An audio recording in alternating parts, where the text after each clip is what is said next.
Hi, welcome back to Christmas and Ministry for our series, Crafting a Personal Witness Talk, a guide for Catholic teens. My name is Xander, and before going into the topic of today's video, I want to give a brief overview of the series so far. So this is being broken down into 3 stages, that is, preparation, delivery, reflection. So be sure to check out our previous video on preparing with prayer, and now today we're going to look at 5 questions to consider when outlining and writing a talk. And then be sure to stick around for the end for an easy way to kind of keep these all in mind.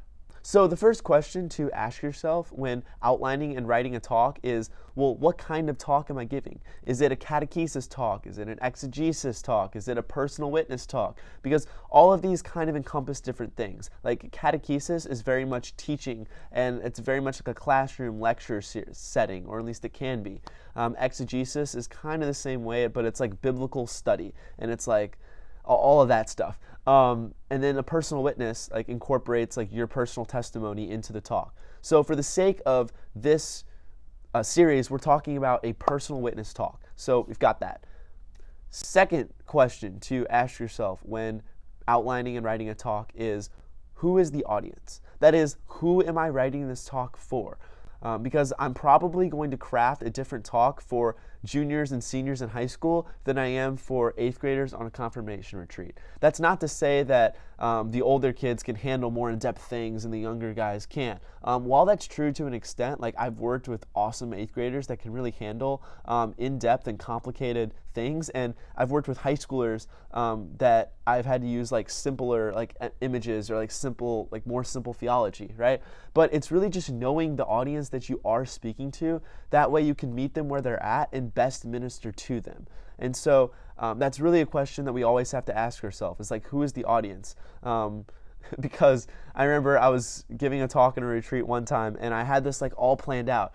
And I was like, I want to talk about like all these amazing things about the Eucharist. And my campus minister was like, okay, you probably need to cut like half of that because it's supposed to be shorter and it's not supposed to be as in depth. So part of knowing your audience is knowing the length and the depth that you're going to be incorporating into your talk for that audience. So just a quick rule of thumb with that, for middle schoolers, I typically try to keep it like 5 to 10 minutes in length.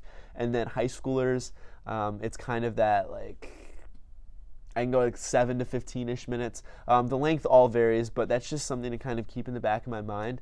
But also the event can dictate how long you can speak. But really don't be focused so much on length. Just keep the content like really good and keep the content like really applicable to the I don't even know if I said that right, to the audience that you're speaking to.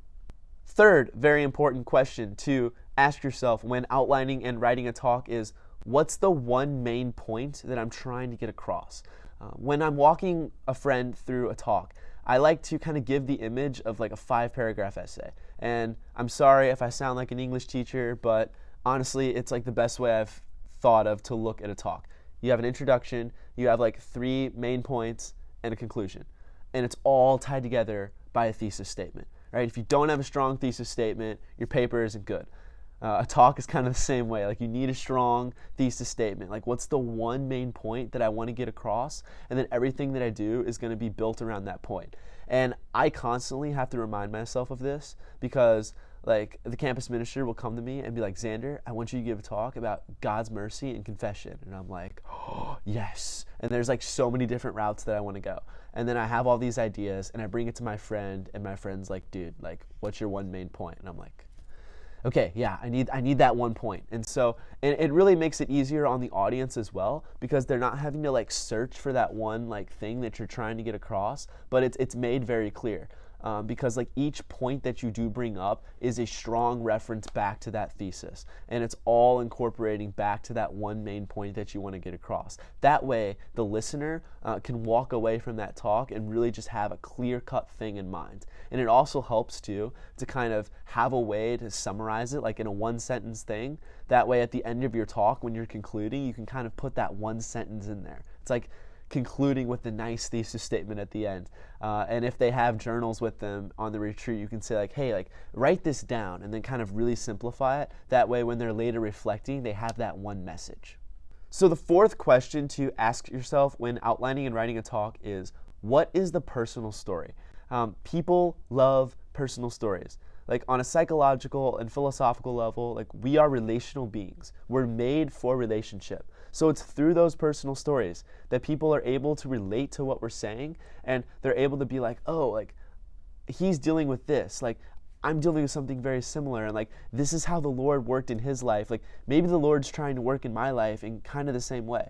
And trust me, like it's a very hard thing to do, and it's a very hard thing to always keep in mind, because like I struggled with this for a long time, because like I would be assigned to talk on the Eucharist, and I'd be like, yes, like let's go. I love the Eucharist. Like roll out the Scott Hahn books, John chapter 6. Like let's do it.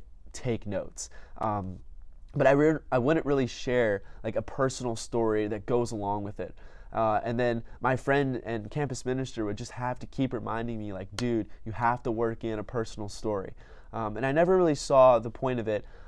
But then it was kind of brought up, like, through a personal story, you're actually being vulnerable. And you need to be vulnerable when giving a talk. Why? Because oftentimes, whenever you're giving a talk to a crowd, it's on a retreat or it's something like it, and we encourage vulnerability, because it's through vulnerability that we kind of open our hearts and we allow our hearts to be stretched, and we allow the Lord to work in our hearts, as opposed to kind of closing off our hearts.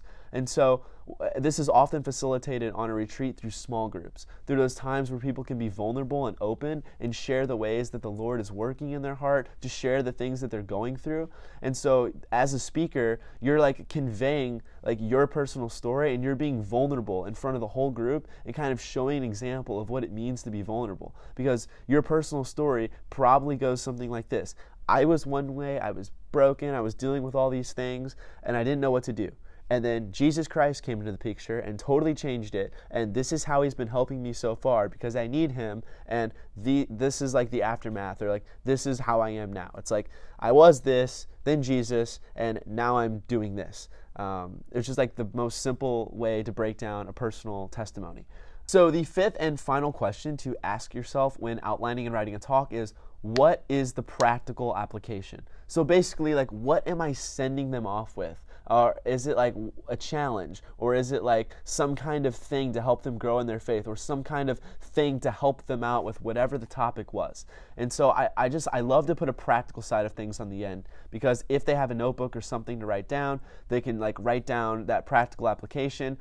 Maybe it's like an actual challenge, like I said, or maybe like the practical aspect is a question to consider in their small groups or in their own reflection. But some kind of thing to where they can like really have something to walk away with, or like a big takeaway. And those practicals should relate back to that like thesis statement of the talk that I considered earlier. So we've explored these crucial 5 questions to ask when outlining and writing a talk, but you're probably sitting there thinking like, Xander, you haven't actually shown us how to outline a talk. So right now on the screen, you're going to see the outline for this episode that I made.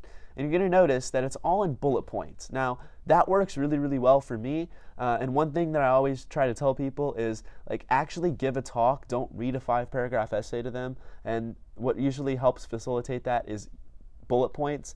But whatever works well for you, do that. We're going to talk all about like actual public speaking tips in a later video. But for the sake of outlining and writing the talk, this is what I really like to do. And then you'll notice I have like introduction and then like the points that I'm making, which are those 5 questions. You could definitely turn this into like an essay, because like each question would just be like a paragraph. And then the closing. And so you can really see like this is at least what works really well for me. This is what I kind of walk people through whenever I coach them through a talk, because it's a really easy way to like outline whatever's going on.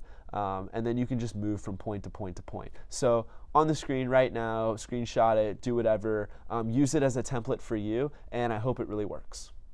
So these have been our 5 questions to consider when outlining a talk. But a really quick way to remember these are 5 P's. That is presentation. So what is the type of talk I'm giving? Presentation. People, who are the audience? Point, what's the main point?